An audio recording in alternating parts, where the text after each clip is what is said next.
Checking in with Jason Berg up here, the ringleader of the Minn-Kota Lightning Sprints, kind of spearheading this whole campaign for the Minn-Kota Summer Shootout. And I tell you what, above and beyond pales in comparison to what you have accomplished up here just over the last 2 seasons. Kind of what made you think about the idea of a 4-day racing sweep, get all of the regions together, kind of put this whole thing on? Well, for the last few years, actually, I think it started about 5 years ago. I went down to Lake of the Ozarks Speedway for the Lightning Sprint Nationals. My first time there. I had a great time. Subsequently went back the next year, had a lot of fun. Brought some more people the next year. And then 2020, obviously, they didn't have it due to COVID. And we made plans to come there again. We actually also traveled down to I-35 last year for just a regular race at the end of the year, just get one more race in a bunch of us. I think there were about 7 of us. And I don't know. I just thought, why do we travel all the time? Why don't we get everybody up here? We got some great tracks, little different. I got to know from the Nationals, the Sextons, the Crowders, just different people. And Brandon Smith, another one. Just got to meet them people, and I thought, God, it'd be nice if they come up here and try our places. And, I didn't know any track that would really take on a 2-day responsibility at the time, so I kind of thought, well, you know what? What about a 3-day? Well, then things happened really quickly with the Buffalo River Speedway that myself and my partners were able to open this back up after being closed in 2020. So it just made it a 4-day deal, and it just, to be honest, was really, I was unsure of the car counts that we would have. I didn't know. It's hard to argue, though. 29 the first night, 30 the second night, 33 last night, and then again tonight. I think it's going to be another packed crowd. You got to feel proud about what you've put together up here. Yeah. It actually probably chokes me up a little, just because we were able to do this. This has not been done up here. The Lightning Sprints are not the 410 sprint cars. This is Donnie Schatz's hometown, this area, or not hometown where he lives now, but he's a North Dakota kid. People follow the 410 sprint cars heavily. The Lightning Sprints are relatively new to weekly in this area, and we've grown it, taking over for the NLSA and becoming a Power series, and it's really grown in the last 2 years. Like I said, it's really grown, and I expect great things, and I'm really excited and proud of the car count. You just never know when we put this out there what was going to happen. And I think one of the coolest things, and especially up here in the Minn-Kota, you look at the Southwest, Rocky Mountain, and Midwest, the youth movement, alive and well. I mean, we have 12, 14-year-old drivers out here competing and doing quite well. That's another thing that you kind of get inspired by. Can you kind of elaborate a little bit more? Like, how do you get some of these kids involved into the Lightning Sprint racing? Well, Nick Skalicki, who co-promotes the Red River Valley Speedway in West Fargo, they have a kart club, and they have a great kart club. It's 30 to up to 60 kids some Monday nights. The Grand Forks Karting Association, a dirt track up there, it's a great feeding series. Not all kids want to jump into a Legend. They don't want to jump into a modified. They might want to jump into a sprint car, but maybe at 13, 14 out of the sprint car or out of the go-karts, a 410 sprint car is probably not the best way. It's a little much. Yeah, it's a little much. So this is I think it's an intermediate. We also have the 305 class around here. So I think you got out of the karts, you got the Lightning Sprints, and you can go up to a 305, then up to a 410. So we've got some stepping stones, learning curves, less expensive in the wallet for the parents and things like that. And I just, it's great, that 73, that Braden.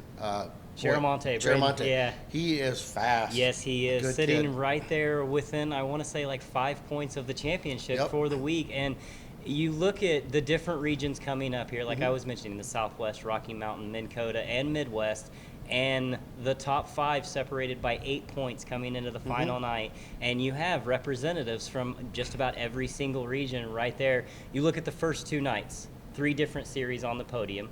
And you guys up here in Minn-Kota may have put it on the other regions last night, but speaking about last night, what an outstanding atmosphere. More of the same here tonight, all weekend. The hospitality, the camaraderie, second to none. Kind of talk to me a little bit about that. Like, what does the Lightning Sprints mean to you? Well, I've been a fan, a spectator, an official for better part of my life. I started racing myself at 46, kind of a little late, but the only class I've ever raced is a lightning sprint. It's near and dear to me. But like you said, it's a youth movement. Shermani, Bryce Hugelberg, who put a whooping on him at the bull ring. Yeah. And people know the bull ring because of the 410 sprint cars. Exactly. They know that. He got his first win there. And then he backs it up with another. He put a spanking on him. Yeah, wasn't he even just close. turned 18 years old. Scary and, to think. He's going to be good. Yeah. He is good, I should say. And, like you said, Greenbush, that track, I told everybody it's usually dry and slick, but it actually had a bunch of grip in it last night, surprisingly. And it was fast, 30 laps. It was bad fast. It was fun. The race was over before you knew it. It seemed like there was only a couple cautions. I was really proud of the fact that other than poor Josiah getting on a side Ute tire and Ada, and then I've been giving Chase a hard time that he tried to tackle the bull ring up, and he didn't even last the 8 seconds. Bull ring tackled back on that one. But him and Kenny put that car back together. They're ready the next night. So, that's my biggest thing. Yeah, we've had a couple motors, but, those happen. Wrecks are what you don't want to see because people get hurt or you lose cars that way. And we wanted to finish strong. And selfishly, I'm pretty proud of what myself and my partners have put together at the Buffalo River Speedway.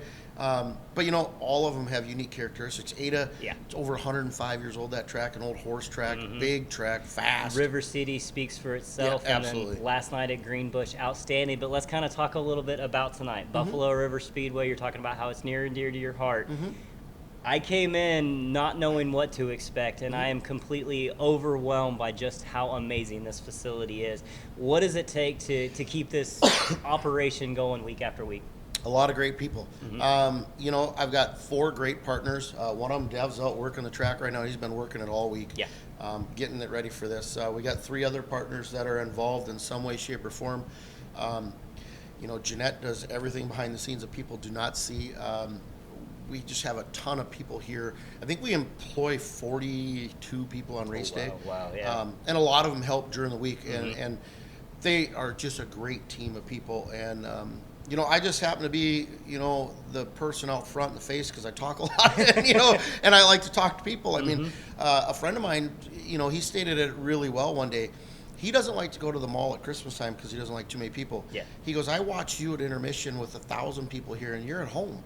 And that's me. I love to meet the kids after the races and sit there in the dirt with them and draw pictures and hand out stickers and cards. And it's what it's all about. Yeah, this deck, the deck special, that deck is packed every night, it seems like. I see a little bit of construction going on over there. Are we going to extend it? Yeah, we're hoping to extend it and have some bigger shows. But where can you, within a 2-hour region, I'm not sure. I don't get out to many other tracks other than what we race. I don't know who has these amenities that we have. Yeah, I don't even know of very many tracks down south or around the country that is quite as equipped and prepared for big shows like this as Buffalo River Speedway. Yeah. I mean, it's fun, and trust me, this shootout, this inaugural one, to get the first one, by the second day I was already like, okay, what are we doing for next year to make it better? And we are going to do a second annual. I mean, this is, we're going to change a couple things just a little bit, but this was just a platform to start, a building block. To build it bigger for next year.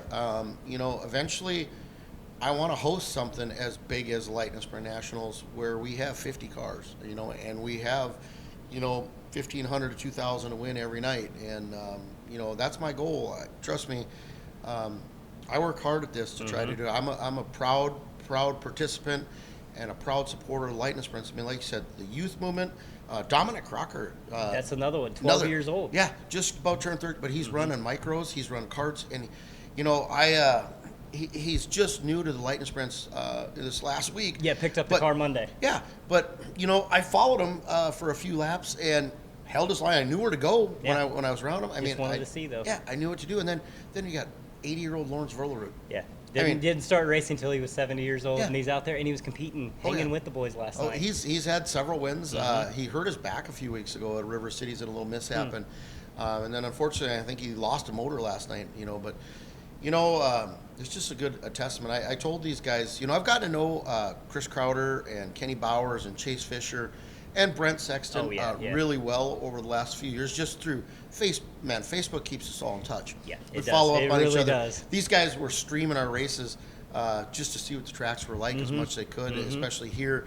Chris got up here. Chris for came a week. up a couple weeks early just to get a feel for little some of the tips, tracks. But and I take great pleasure in when they tell us what a facility we have.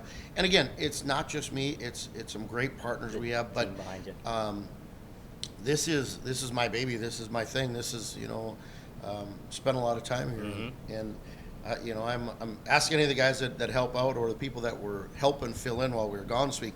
My biggest questions when I call her: did you get all the weeds pulled? Did you get this done? Did this?